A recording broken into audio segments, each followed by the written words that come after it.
मी Ganesh Wankhede Sumitomo chemical इंडियाचा प्रतिनिधी तराळा तालुका मंगरुळपीर जिल्हा वाशिम यांच्या शेतामध्ये आलेला आहे। तर यांना आपण 8 दिवसाआधी इथं विद्युत आणि स्वाधीनचा डेमो टाकलेला आहे।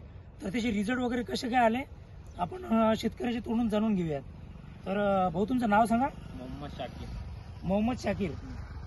मोबाईल नंबर सांगा। 88 30 16 25 28। गाव कुठलं? तराळा तालुका मंगरुळपीर जिल्हा वाशिम। बर। तर आपण यांना विद्युत आणि स्वाधीन या 2 प्रोडक्टचा डेमो टाकला होता याच्यावरती। त्याचे कसे काय रिझल्ट आले आपण त्याच्याकडनं जाणून घेऊया। तर भोईच्या रिझल्ट मध्ये तुम्हाला काय फरक वाटते बरं? आपण जे 4 तास याच्यामध्ये विद्युत आणि स्वाधीन मारलेलं आहे, तर याच्यामध्ये आणि याच्यामध्ये तुम्हाला काय फरक वाटते? आज हे जरा काही दिसते, हे पूर्ण काळवट पडलेलं आहे हा, आणि हे न मारलेलं आहे पिवळं पडलं, हे पूर्ण पिवळं पडलेलं आहे। आणि अजून याच्यामध्ये काय फरक वाटतो तुम्हाला? पात्यामध्ये वगैरे काय फरक वाटला?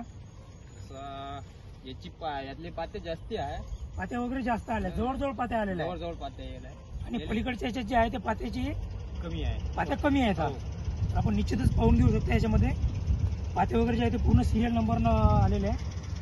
कॅमेरा घ्या इकडे थोडा, निश्चितच पाहून घेऊ शकतो आपण याच्यामध्ये। बोंडेची साईज पण भरपूर वाढलेली आहे, पानाची क्वालिटी पण चांगली आहे। त्यानंतर हे शेवटच्या पानापर्यंत पाते वगैरे भरपूर लागलेले आहे।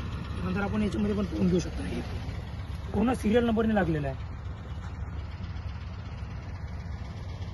आणि हेच आपण या लाईन मध्ये विद्युत मारलेलं नाहीये, तर याची पानाची क्वालिटी जी आहे ते पूर्ण पिवळसर दिसते आणि याची पूर्ण ग्रीनरी मेंटेन ठेवलेली आहे आजपर्यंत पण।